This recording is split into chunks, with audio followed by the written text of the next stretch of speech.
percent increase or about 4 billion pesos. Even more encouraging is the improvement in our collection efficiency. From an average collection efficiency of just 63% of the previous administration, we have increased our efficiency collection to about 90% during our first year in office. This is not simply an improvement in numbers. This is a reflection of something more valuable, the renewed confidence and trust of the people of Manila in their city government. When taxpayers see transparency, when people see accountability, when every peso collected is translated to meaningful public service, taxpayers are willingly fulfill their obligation. Trust, indeed, is our greatest source of revenue. This remarkable improvement was driven by several strategic financial initiatives undertaken by the city government during the previous year. First, we successfully implemented through the city approval of the City Council our tax amnesty program, encouraging delinquent taxpayers to settle long overdue obligations. This initiative alone generated additional 439 billion in revenues last year. Second, we maximized the capability of Go Manila application, allowing taxpayers to conveniently pay their obligation even during weekends, holidays, Fridays, and typhoons, including work suspensions, when the City Hall is closed. As a result, the city collected approximately 380 million pesos during periods when traditional collection offices were not operating. Kahit walang pasok, may collection. This clearly demonstrates how digital transformation is no longer simply a matter of convenience, but it has become an essential tool for increasing government revenues while providing better convenience to our constituents. Third, we strengthened interdepartmental coordination with the City Treasurer's Office, the Bureau of Permits and Licensing Office, and the Assessment Department and other revenue-generating office. This whole-of-government approach significantly improved the accuracy of assessment, taxpayers monitoring, and collection efficiency. Because our revenue collections improved, the city government was likewise able to fulfill its obligation to our employees, our partners, and our constituents. Allow me to share how these revenues were utilized last year, including now. Through prudent fiscal management, the city paid 5.25 billion in salaries and mandatory contributions of our regular employees. Last year, we received our salary increase, and despite the financial challenges, we received our bonuses and salaries on time. And this year, magantay po kayo ng announcement ni Yorme, meron po ulit tayong salary tranche. Yes. And hopefully, on time. Yes. We released 1.54 billion in compensation to job order personnel and contract of service. The individuals who continuously support our daily operation of the city government, including and primarily those in the healthcare facilities. Yorme regularly checks po yung inyong mga salary ng JOs and COS. Kapag may delay po rito, kami po ay kanyang napapagalitan. We likewise provided 2.64 billion in donations and social amelioration programs benefiting senior citizens, persons with disabilities, solo parents, students, victims of disaster, recipients of medical assistance and educational assistance, as well as assistance to PLM in IRIS. And last week, we completed the additional release of the 611 million in donations and social assistance. We likewise released 2.46 billion in funded ordinances, including allowances to our police officers, judges, barangay officials, teachers, students, pillar counterpart contributions for healthcare personnel, and others. And recognizing the uninterrupted service that depends heavily on essential utilities, the city also... Maraming salamat sa ating Vice Mayor, Vice Mayor Chi Atienza, umalilin sa atin habang tayo'y dumako sa Estados Unidos. Ilang araw din kaming nag-aral kasama si Attorney Chris Fernandez si Christian at saka si Ramon. At the same time, yung mga ONACs nagulat sa City of Manila. When I was informed ahead of time that there will be a recognition for the city government of Manila because of its effort, like what Paul said, with the proper system, adapting to technology, efficiency in our office, pati yung ONACs nagulat at hindi nila akalain na sa loob lamang ng isang taon ay magagamit natin ng isang sistema na siyang naghahanda para sa mga darating na dilubyo o aberya ng ating pamahalaan or ng ating pamayanan. Kaya po ako'y nagtungo at natutuwa ko kami at marami pa kaming bagay na pwedeng i-adapt. Especially yung mga taga-business permit, yan, mga taga-assessor's office. Marami tayong gagawin sa mga darating na araw at yung ating healthcare. Naku, matutuwa lahat ang mga taga-hospital at saka health center. So, but we did it together. As like what Paul said, we are a team. And I would like to give due credit to the following. No? Yung natanggap po nating award, ito po yung mga nasa likod ng camera. Ito po yung backbone of that data management, data inputs, data analysis, making the City of Manila prepared. Kasi we'll never know kung gaano kalaking indulto ang darating sa atin kapag dumating ang big one. But we continue to prepare. That's the best thing that we can do for now. And secondly, after doing our best, let God do the rest. We continue to pray that hopefully that kind of what you call big one will not happen in the City of Manila. The City of Manila received Special Achievement in GIS or SAG. Ito ay binubuo ng 700,000 users sa buong mundo. Some countries are using it. NSA, Coast Guard, big companies, local government units. At katulad sa Maynila, ginamit natin yung sistemang ito. Itong what you call GIS under the SD program. Ito ay binigyan ng pansin ng mga sumusunod. At dahil sa kanila, ay nakilala na naman sa mapa ng mundo ang lungsod ng Maynila. I would like to give credit to Director Arnel Eustacio Angeles. Bigyan mo si Arnel. Kuyan pa. Kakahanda para mamaya. Diyan na, okay, Arnel, halika. Wow. Director Arnel. GIS Team Leader Ramon Jefferson Verano. Si Ramon. Ito po si Director Paulo. Arnel. Ayan, Richard. siya po yung Ayun. MTRRMO. Marami utong Nagre-reading ngayon kasi alam niyo na may zona. At yung ating mga bata na ito mga to, muntik nang bumigay ito, buti naabutan ko pa eh. Muntik na to sumuko sa pamahalaan eh. But I have to, at least dito man lang mapalakpakan natin ang kapwa natin lingkod bayan, no? Alan Carlo Alpondo,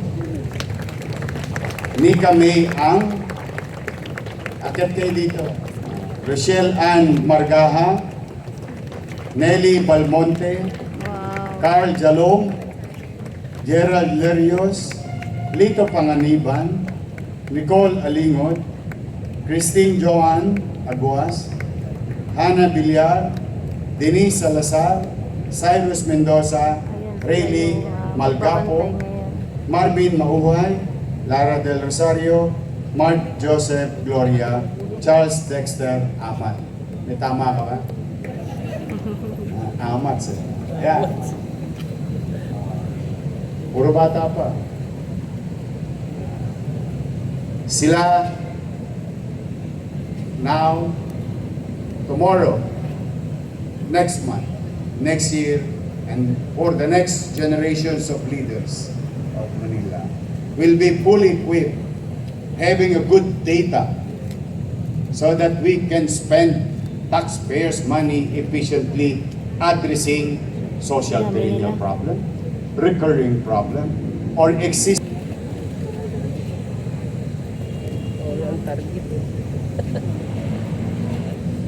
yung mga atabs natin. Galingan nyo naman. And someday, may awa Diyos through the help of the City Council will make your office a department.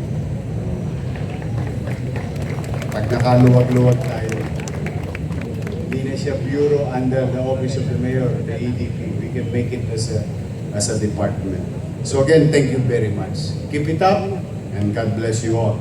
Today, we are going to receive another help donation from our partners in the community, FFCCCII. Nandito po sila, ang kanilang presidente si Victor Lim, ang representative ay si Ambassador Francis Chua. Ayan. Vice President Antonio Cosing, Board Member Robert Ang, Secretary General Dr. Fernando Gan, Deputy Secretary General Gino Chen, External Affairs Committee Vice Chairman Kenneth Ang, at 10 na kanilang mga kasama. Sila po ay magbibigay ng ating mga bicycle for the tourist police sa Binondo at Ermita Malate. Recently, there is an influx of tourists going in and out of Binondo. Naging tourist spot na po ang Binondo ngayon. Particularly, I'm really happy for downtown. I'm really happy for Chinatown. And with the decline of illegal activities, mga tolonges, I'm really happy for you. In our own little way, we will make sure and utilize fully ang lahat ng inyong mga donasyon para maging epesyente ang aming paglilingkod sa pagsasatupad ng maayos, maliwalas at panatag na pamumuhay sa lungsod ng Maynila at lalo na doon sa sa Chinatown. Muli, palakpakan natin ang FFCCI. Halika, papicture tayo. Aba. FCCI. Sila po yung nagbigay ng side. Wow, may edad na rin no? Senior na rin talaga. Oo, pero ang lakas pa. Iba talaga pag mga Chinese. Malalakas pa. Oo. Bro.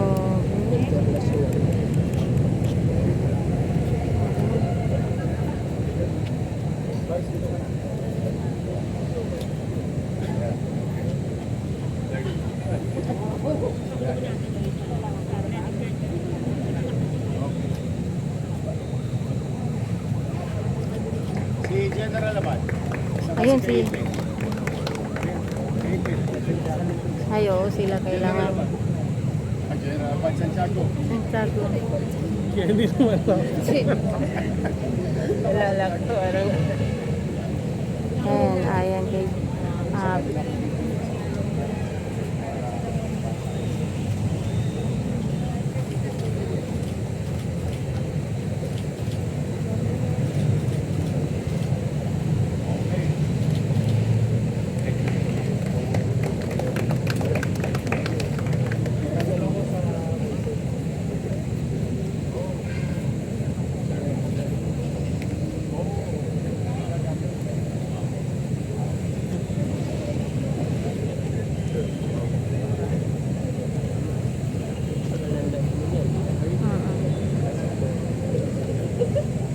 bilang sama sa buhay.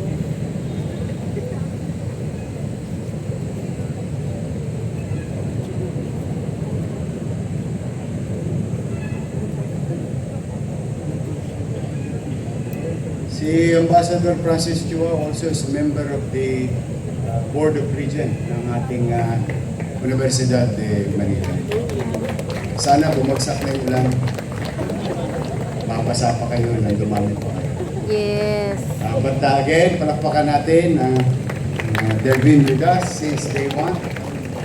Nakakatuwa naman. Ang mga lesbo. May motor na, may sasakyan na, may bisikleta pa. But again, with all honesty, on behalf of the people of Manila, thank you very much. Saka si City Administrator, si Wardy Quintos. And we have a visitor from our pageant representatives from Manila, JD Gabiola, Mr. Universe Philippines representing Manila. Ay! Ay! Pogi! Okay. Sabi ko na. Sabi ko na nga ba? Parang yung marami. Ayun nga sabi ko kanina, may picture na kami. Saan ka sa Tondo? Oh, what? Oh, District 1. Okay, iyan. Oh. Talaga. Oh, good. Good. Oh. Si Jimmy. Walang tulugan. Kaya sanay ka rin mabuya. Well, good luck to you. Make us proud. But for the meantime, we're proud already for you, no? Representing Manila. Siya po si JD Gabiola. Palakpakan natin. Siyempre, kung may gwapo, ito na inaasahan mo. Nandito rin si Karen Montesilio, Miss Mandirigma, Philippines, representing Manila. Wow. Pero hindi pwede siya para kapumulit. Ay, Ang kalig niya. Tundo. Good. Siya sa tundo. Galing, oh. Puro pala ito mga taga-tundo. Talaga pag taga-tundo, guwapo, no? Yes. Ito yung past, ito yung present. Ayun, yung historic time to, eh. Iyan. Asian. Consider naman niya. Parang kumikinang yung anting-anting mo. Ha? Maganda ang kislap. But again, good luck sa inyo. Ha? Make us proud. But we are proud of you already again. Ha? Mag-iingat kayo. Oh, sige. Okay. Thank you. Mag-ingat kayo. Ha? A picture daw kasi. Gachi. Nice.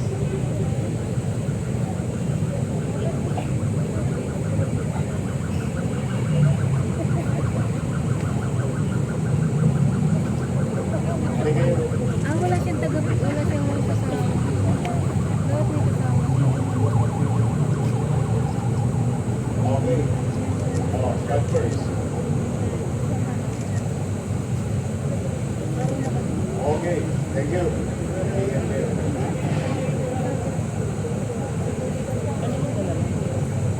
Bibigyan niya kay Bay. Okay. Now, we sing. Dan, dalan, dan, dan. Happy birthday. To you. Happy birthday to you. Happy birthday, happy birthday, happy birthday to you. Ang pag-ising. Birthday to you. Happy birthday to you. Happy birthday, happy birthday.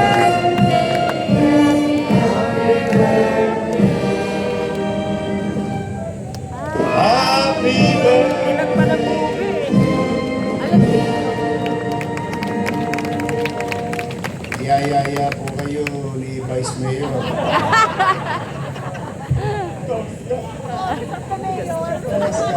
Happy birthday, Vice Mayor. yes. We are happy and proud of you, of what you have become. Diba? Alam mo, minsan, kaya kayo mga nakikinig. Empleyado. Minsan may pangarap tayo sa buhay. Meron tayong gustong gawin sa buhay at mangyari sa atin. Pero ang Diyos, maraming pamamaraan na ibibigay niya mas maganda pa. Kaya kalahin niyo, di ba? Ating Vice Mayor, maswerte yan, di ba? Kaya you'll never know Katulad ni, saan ba si Giovanni? Ayun, si Giovanni. Palakpakan natin. Dahil successful so far, yung pagtatanim natin ng mga bamboo sa Roas Boulevard and somewhere else, Manila. And making our city with more greens and reclaiming open spaces to be converted as open green space. We will do more. At least not only for us, but for the next generation. At saka yung next generation, sana may anak na si Jess. Just na naman. Muli po ay maraming salamat sa Diyos sa isang magandang weather natin ngayon. Hindi masyado mainit. Hindi humula sa mga Natasha at Chinchang Suninyo. At binigyan tayo ng magandang weather ngayong araw na ito. Ngayong araw na ito, napakahalaga sa kasaysayan ng ating bansa sapagkat gaganapin na naman ang isang event na maaaring makapag-uhulma, makapagbibigay ng direksyon. Kung ano man ang magiging resulta, hindi natin alam. Sapagkat ngayong araw na ito, magbibigay ng direksyon ang ating presidente o sino mang presidente for that matter na tinatawag na SONA. So if you have time and watch this so that we can align ourselves as local government unit to the national goal. But for the meantime, we continue our work. We continue to excel from our field of undertaking.